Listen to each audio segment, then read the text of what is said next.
Hello, everyone. Welcome to the Good Sport Reviews YouTube channel. And we witnessed yesterday. It's a bit early to be saying it. It's very early to be saying it, in fact, but it was felt like vintage Arne Slot in a Liverpool system. Everything about that match yesterday was absolutely superb.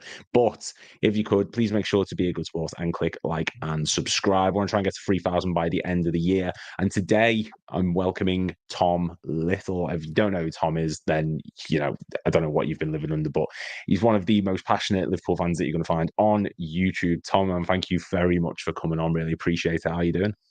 I'm good, mate. I'm good. Thanks for having me on. I'm even better because of what we saw yesterday. The first real statement win of Arne Slot's time at Liverpool. We're a little bit good at footy, and I can't wait to see what happens when we play someone actually good. Mate, we just played Leverkusen, who almost won an unbeaten Yeah, treble. but they're below us in the table, aren't they? We can only prove we're good until we beat someone above us in the table. Well, I mean, yeah, but there's no one above us in the table. That's the problem, man. There's nothing to do. It's only down from here. But no, you are absolutely right. Like, that was a proper, and like I said, it's far too soon to be saying it, but that was vintage Slot. It was calculated. It was quick moving. It was straight to it. And, there was so many things about that match that scream positivity. But I suppose, like, what did you make of the overall match? But like that first half in particular, we're going to touch on very quick because it was a slow affair. I think that first half, it was slower than I think a lot of us really expected. It felt very like Alonso and Slot were going toe to toe, trying to match each other, work each other out tactically. Like, what did you make of that first half? Sorry, I was just into Milan. I've got a penalty here, so I just noticed that at the corner of my eye. No, that I figured you were going to get a chess match of a game between these two managers. They're two of the most onto it tactical minds you've got, and it was what we've seen a lot from Slot is in these big games. He has a bit of a feeling out period where he needs to figure out what they're doing, where they're catching us, and then maybe sometimes before the half ends or at half time, he goes and nails it, and then we come out a different side. I think that first half was more about stopping Leverkusen from scoring and figuring out how they want to do it defensively and going forwards. And then second half, we punished them like you wouldn't believe. That performance yesterday was everything good we've seen across the last 3 months put together in one. It had the really good rigid defensiveness with good structure, limiting opposition chances. It had the tactical changes from Arne Slot. He made a really bold move playing Luis Diaz up front. Even Jurgen Klopp didn't do that, and it worked like you wouldn't believe. And then you saw also the part which we hadn't really seen of Slot until Brighton, which is the fan base getting behind the players and everyone just going for it. And that 2-minute spell, which took the game away from Leverkusen ultimately, where Diaz scores that wonderful little chip off a stunning Curtis Jones through ball. And then literally 2 minutes later, Salah first time right foot to the back stick and Gakpo nods it home. So similar to what happened against Brighton. But again, it just takes the game away. The crowd put up for it.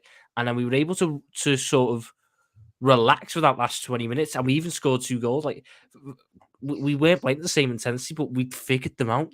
Tapsoba and Tar couldn't handle Diaz's positioning. And then when we brought Nunes on, Diaz still kind of sat narrow. We weren't trying to pin back for Mpong. He was still putting Diaz in those positions, and he gets his hat-trick, which is brilliant for him. I can't believe people like me wanted Gordon in the summer. I don't. Who'd have thought? Sorry, who'd have thought that maybe Arne Slot's better at knowing players than I am? Well, the Diaz thing up front, because when I saw initially that it was Gakpo and Diaz, my thought process was, well, Gakpo's clearly going through the middle. Saw that against West Ham, like he knows what he's doing in that regard. But I don't know. I think Diaz has been cursed since arriving at Liverpool with the Sadio Mane comparisons. That felt like a Sadio Mane performance. Like that first goal in particular, I was getting flashbacks to Leicester in his first season, obviously the Bayern Munich chip. And I think what Diaz has that maybe Nunez doesn't, which I think is going to factor into a lot of the decision making, is Diaz is very composed on the ball, like we saw with that second goal in particular. Mhm. And that's the thing that Nunez lacks at points, is that composure, that ability to make the right pass, or to, to be calm under pressure. He often blasts it straight at the keeper, but it felt very Sadio Mane-esque. And like you rightfully said, even when Nunez came on, I think Slot gave that direction to him to say, right, stick in the middle. I want you to give Nunez full support. Whenever he's going through the middle, you go through the middle with him. You give him that option. Yeah. And Leverkusen couldn't handle it. And the atmosphere in particular was very... I said literally like 10 minutes ago on a different stream, I think the fans in particular have a job to boost the morale of that team. It shouldn't just be a singing exercise. It shouldn't be just a case of, well, we've got 10 minutes time to sing Diaz a song, or it's 15 minutes now, go on, Mo Salah, Mo Salah. It's the point of that atmosphere, the point of the singing of the fans is to boost the squad. And you perfectly said it, that Brighton game, this Leverkusen game was... It came at the right time. And that feels like, because, and I want to get your thoughts on it, it feels like because we're not used to this slow tempo of football, we're not used to this control and possession, waiting for the moment to strike. How do you cheer that? But the quick turnovers, the electric pace, the ability to attack on as soon as we won possession, that boosted the crowd. And I mean, do you reckon that is a main reason for this lack of atmosphere, is adapting to what Slot wants in a regard? There we go. His internet's gone. That's fine. I'll waffle. I'll go on. But yeah, so to anyone actually watching on it, like it does feel very much like under Klopp, we were used to this high intensity, high energy football. We knew that it was always going to be attack minded, and that's something that I think we really did benefit from majorly yesterday. Was we controlled possession of the game, we dictated it, but the minute we got that ball forward, the minute things started to move in our direction the way we wanted them to, the crowd got up for it, and that really proved time and time again. As soon as we got that first goal, similar in the sense that we did to Brighton, things just absolutely sailed from there. And Leverkusen are a very astute defensive side. Tom's back. There we go. You did warn me about the internet, to be fair. Oh, darling! For the past month, I've got 15 minutes out of my internet every time. Now I've got to restart it. It's horrendous. Look, you know what? This wouldn't be a stream on my channel if something didn't go tits up, but it's fine. Like, but yeah, going back to it, like, do you reckon that this Slot way of playing is probably having some sort of impact on the atmosphere in that regard, like slowing it down? Part of me says yes. Part of me says that the atmosphere around Anfield has gotten worse naturally over the past 3-4 years compared to what it was before COVID. But if I was to liken what the last two games or like in the last two games or something, Brighton was Arne Slot's West Brom, where the fans finally sort of understood it and got it. And I think they now start to understand that there's a method to the madness, and we need to control games in a different way. And we're getting there. It's not perfect, but you will still see stuff to get behind. And I feel like one of the big gripes I've always had with certain sections are the people who go, they need to give me something to chant for or cheer for or whatever. No, you do it. You cheer, you support them. Then they go do their really good stuff, and then you celebrate that. But it's a mutual effort type thing. And certainly yesterday, after that, I think the entire second half, really, but especially after that second goal and the let off after the VAR check for the second goal, I don't think that ground quieted down after that. No, that's class. And you get what you put it. You're rewarded with what you put in as a fan. Mm-hmm. So I mean, 100%. Alonso, God love him. Like like he didn't stop himself. He was classy before the match. He was classy during it. But you could see there was a moment during the match where he was doing this. He was trying to calm everyone down, and like, I think people do underestimate Anfield at points with regards to the atmosphere. You hear a lot of United fans and a lot of City fans, which is hot kettle black, being like, "Oh, you hear you'll never walk alone," and it's quiet for like 85 minutes. But when it gets going, everyone gets intimidated. Like,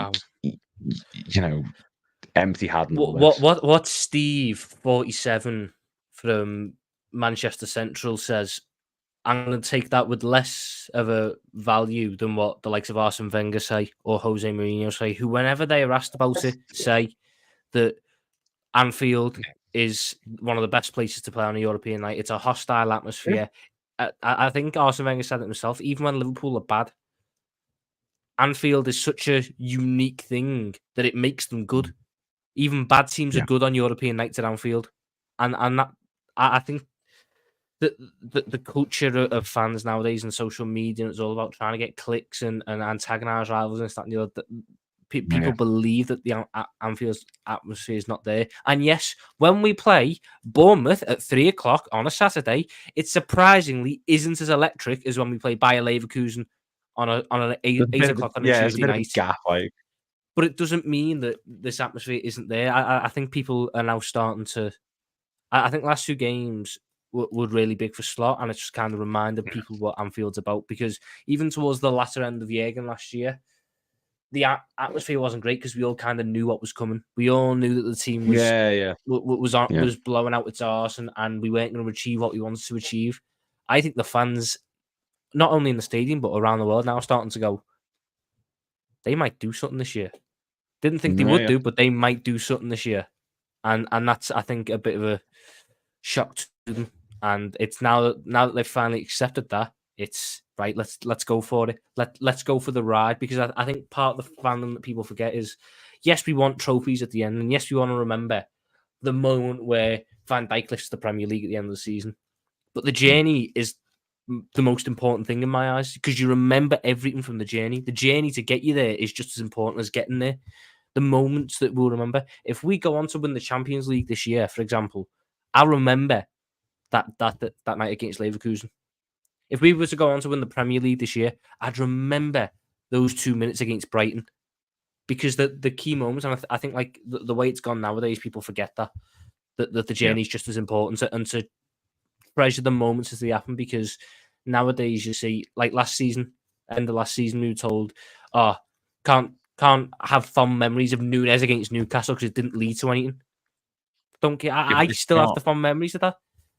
Yeah, it's not going to replace how I feel. Fondest memories are like the 13-14 season, or like, there's big moments which, the circumstances around it, the way it's ended up hasn't exactly been perfect, but I will always remember Luis Suarez's incredible 4 goals against Norwich in the 13-14 season. I will always remember Mo Salah smashing in a long ranger against Chelsea, even though we finished second that season, because moments make football. You go to the Chelsea 04-05 season, they won the league, they won it with like the best defensive structure the Premier League's ever seen, but they didn't have moments along the way. The result was what made them happy.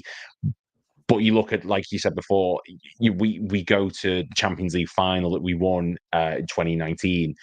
I will always remember the Bayern Munich win. I will always remember beating Barcelona 4-0 at Anfield. It's just as important. I even go back further. I remember the PSG game. Bobby Firmino last minute off the bench, stuff like that. And even like these before that, my fondest memory, Divock Origi in the 96th minute against Everton.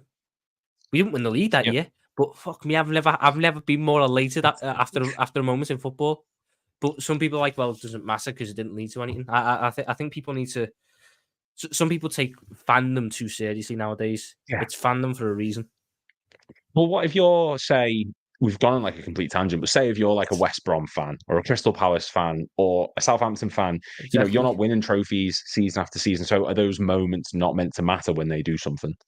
Exactly. I think, again, it's the way the media's gone and the way social media's corrupted people's minds. I think, because imagine if you were a Crystal Palace fan, they haven't been relegated for the last 10 years. They haven't finished higher than 11th. They've just been 14th, 13th, 12th, 11th. So according to certain people, that they have not, from 2013 to 2024. You ask them about Palace, they're not allowed to mention anything because none of it was relevant. None of it was relevant. They didn't win anything. So none of it was relevant. Now, poor Evertonians haven't had anything since '95. Fucking hell. Fuck. Maybe that's why they're bitter. Mate, honestly, that this weekend just gone, the fact that Everton lost, City lost, Arsenal lost, and we got that win over Brighton, that was like the perfect amalgamation of results. I couldn't be happier with that. But no, I completely agree. Like, this match yesterday felt very much like benchmark. This felt like we've set the standard now, and we've just got to go and match it. And it's. I'm so pissed off that there's an international break coming up, because this, at the moment, It I want to always get to happens with City. us. It It always literally, happens with us. I want to get to City as soon as possible. I'm. This is the first time in years, probably since the 2019-20 season, where I want City now, because I know for a fact that we'd wipe the floor with them. Oh yeah, and the only good thing about it is that the game after the international break is Southampton. We're notoriously quite bad after an international break, at least at Southampton, and not City straight away. But I agree there. The momentum this team has at the minute, and the feel good factor around the football club at the minute, having another international break now, it just it's like a barrier.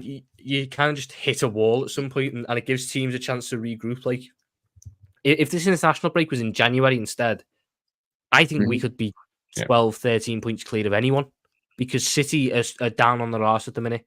Arsenal are so in their own heads at the minute. We're the team with everything positive going. And as I said, it always happens with us. The moment we get something good going, that the powers that be step in and go, no, hold on. We've got to go watch England, Finland. We've got to go watch Macedonia versus Gibraltar. Don't worry about that. Yeah, mate. Everyone wants to see Macedonia. What are you on about? But I like, know. yeah, no, it came. It was last time when I think we just beat United, and then we went on the international break. We come back and then we lose to Forest. So Literally you the game after, and you can go back for years and do it, absolutely years, and find after an international break we're normally quite bad afterwards. But I think it's different now. I think Arnie's different, and I think this team, because they've bought into it so much, partly because they're seeing the results and they're seeing the effectiveness. I think it might be different this time. I really do.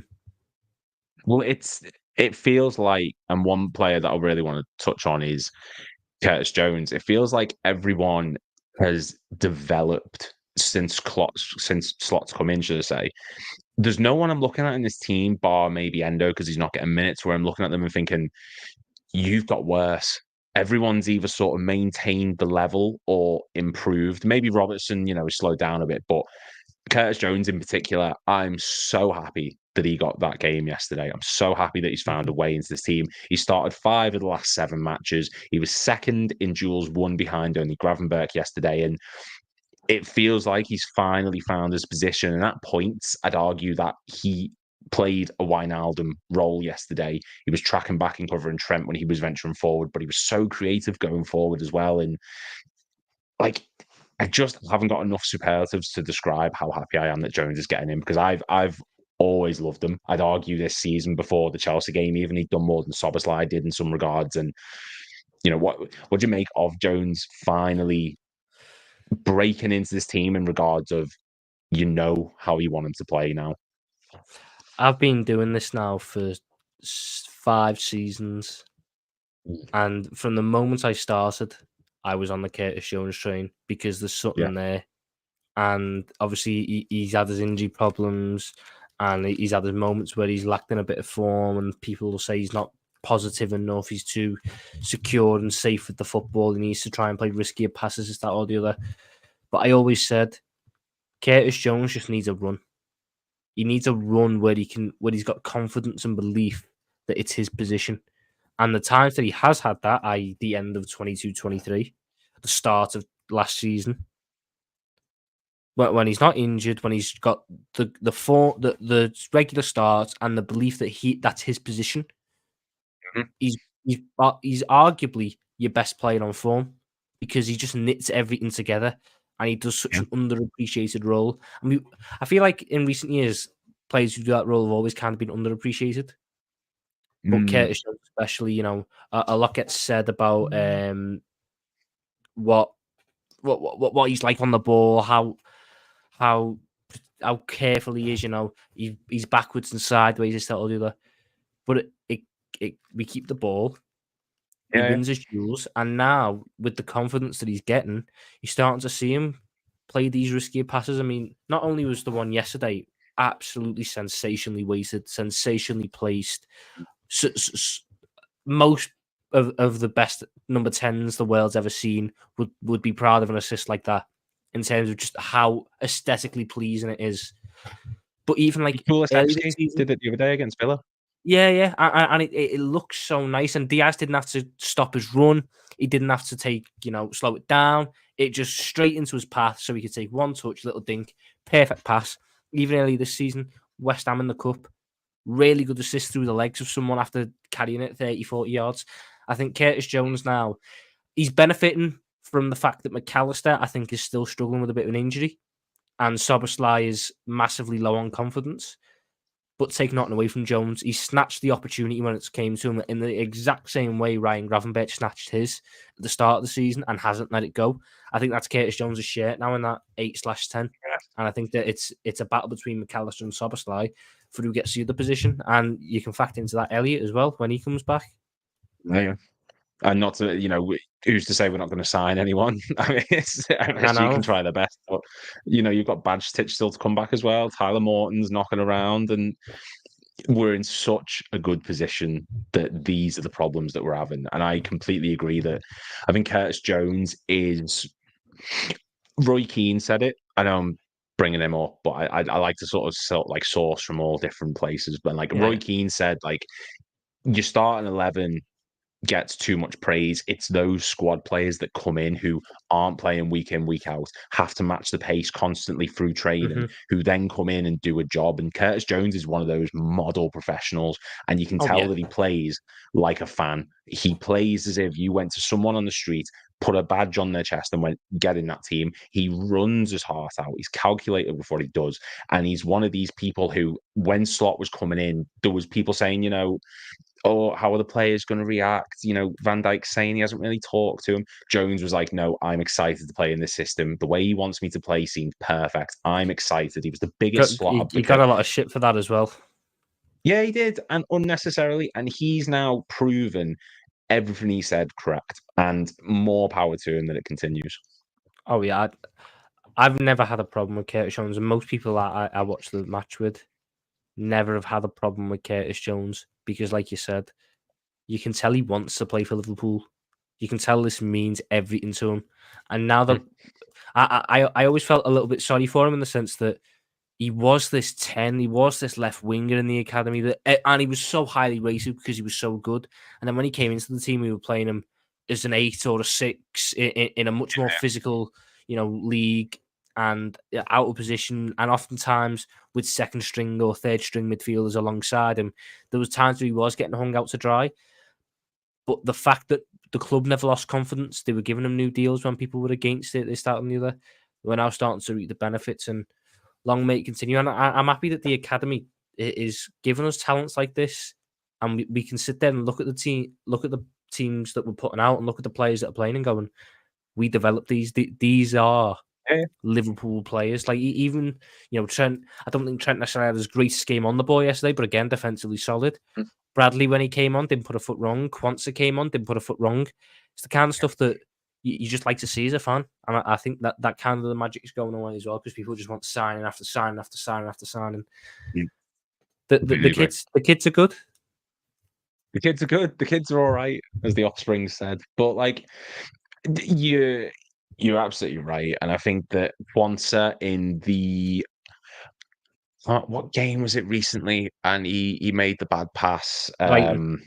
Brighton, sorry, yeah, I'm getting all my games. I was thinking West Ham for some reason, but I know it wasn't. He scored the own goal in that one. Yeah. But he got so much flack after how well he did last season. He makes one mistake and he just gets shit after shit after shit online. Jones is one of those people. And one player that I really want to get your thoughts on before we go in 5 minutes or so is Nunez. Now, I think Nunez discussions have been played to death, but I've been the biggest advocate of him. But I did a video last week on this channel where I went through 5 points of the Arsenal game, and I don't think Nunez is a big game player anymore. I think he's he comes up good against the teams that you'd maybe expect us to beat. He gets the occasional big goal like the Man United game, but I think that performance he made against Leverkusen yesterday, where he gets through to that situation, the 5-on-2, and he tries to pass the ball to the hardest possible option. It gets intercepted. They go to the other side. Then there's the other one where he tries to shoot and it falls to Diaz. Thankfully, I am starting to sort of lose a bit of faith in the Nunez plan. I mean, what do you make of the way he's been performing this season? I don't mind it. I think it's a different Nunes that you're seeing. I think I can't remember who it was, but I saw the stats on Twitter today. I think he's like our 15th player for XG. Like he's not getting it. He's not the same problems that we were having last year with him, where it was he was getting into so many positions and blasting it and wasting opportunities and stuff and the other. Yesterday, we know he's an emotional player, and I think coming off the bench and everything all hyped up and this, that, and the other, I think that led to one or two rash decisions. But I think to the Arsenal game earlier last month, they'll had a really mature performance that day. Got the big assist against Brighton. I thought another one where on another day he gets a wonder goal for one, but again you're seeing more of the link up side to him. You're seeing the hold up play. You're seeing a man who isn't as chaotic, but is doing the simple things right, and that was always my biggest gripe with him. I can understand the striker not being great at finishing, although I don't like it. I can understand it. The gripe with Nunes was oftentimes the simple things he wasn't doing right. So it was like a black hole up front where chances would go and die, and you'd lose any influence. Now this season, whilst the goal scoring numbers aren't exactly there, I think the all-round game has been. I still don't think he's our starting striker. I still think Arne Slot puts Jota ahead of him. I think he puts Diaz ahead of him now, in a regard. I think Jota would have played yesterday if he was fit. I think it was just a case he understood Nunes would get too into that, into Jonathan Tah and Tapsoba. Whereas Jota, he's always been a little bit more smart in the sense of he can drop off these guys. So I think the Diaz thing, it's something that could happen again, but I'm not expecting to see it be a regular thing like that. I think it was a lovely one-time tactical move, which has worked wonders in the game. Gives him a real big confidence boost, but I'd be shocked if that was a real long-term thing. But, we all know Nunes is going to play against Aston Villa, a team who maybe don't necessarily have the quickest centre-backs, a team who, just early today lost to Club Brugge, a little bit, of a momentum downer there. They did. I know. I'm thinking that these are the type of games where Nunes typically does all right by traditional standards. So I'm hoping that by new Nunes standards, it's a good game for him, where we see the link up, we see the hold up play, we see him dragging players away to create opportunities for others, and he might get a goal at the end of it. He's still a nightmare. He's still a handful for defenders to take on. Like he's adapting his game, which he had to adapt, or he wouldn't make it. If it was still the same Nunes as last season, he wouldn't be playing now, and I think he'd be out the door in the summer. But I think he's bought into Arne Slot and what he's asked him to do, and I think Arne Slot is on board Nunes as well and understands that yes, he's not perfect, but that's a striker I can work with. Yeah, and I think it's a sort of we don't want to see Nunes fail just as much as we want to see him succeed, kind of thing. Like it's because we've invested. He's our most expensive player ever. We don't want to see him flop because he came in at a time when we didn't necessarily need that position. And I want him to succeed. I think there is a place for him in this team, but Jota and even Diaz at points yesterday, like they just seem like better players in the slot system because they're far more composed. And I think Nunes will come good towards the end of the season with regards to when players' legs have tired out at the back and in other teams, and he'll definitely have a part to play. I'm just slowly losing that faith in his ability in those big moments, in those big games, to really step up. I think in the few seasons he's been here, obviously he got the 2 against United, and there was Newcastle, absolutely.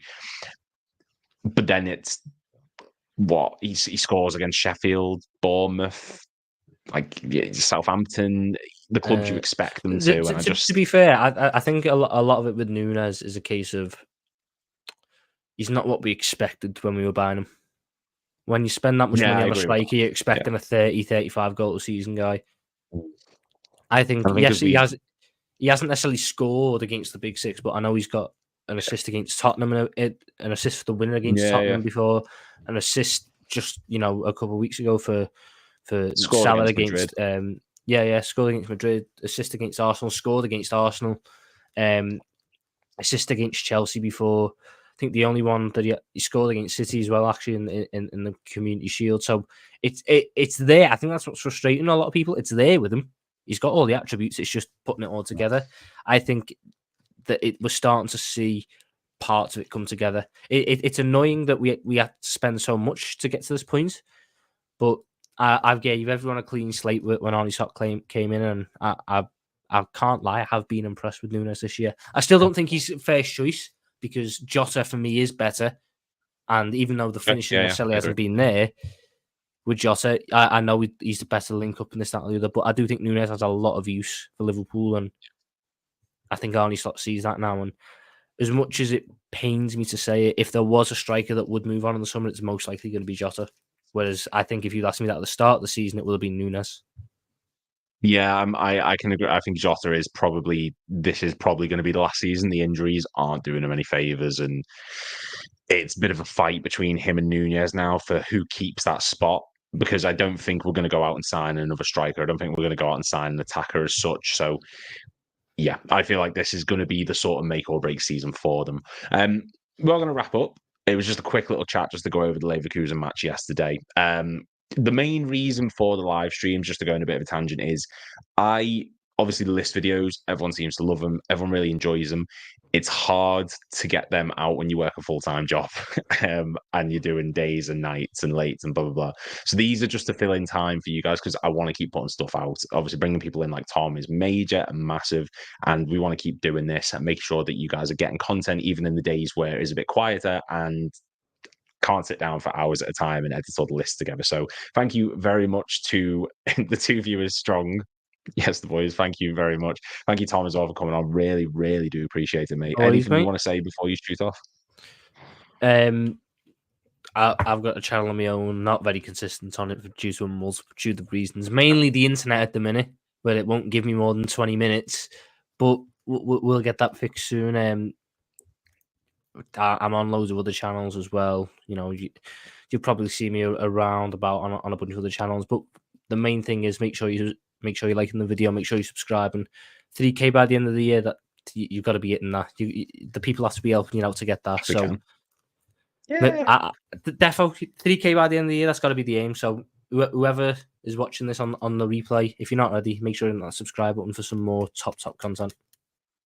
There we go. Thank you very much, everyone, for watching. We'll see you all in the next video. There's going to be a video coming out tomorrow, so make sure you tune in for that because we're going to be ranking every single Liverpool Premier League home kit from worst to best, and that'll be out tomorrow around midday. So I'll see you for that one. I'll see you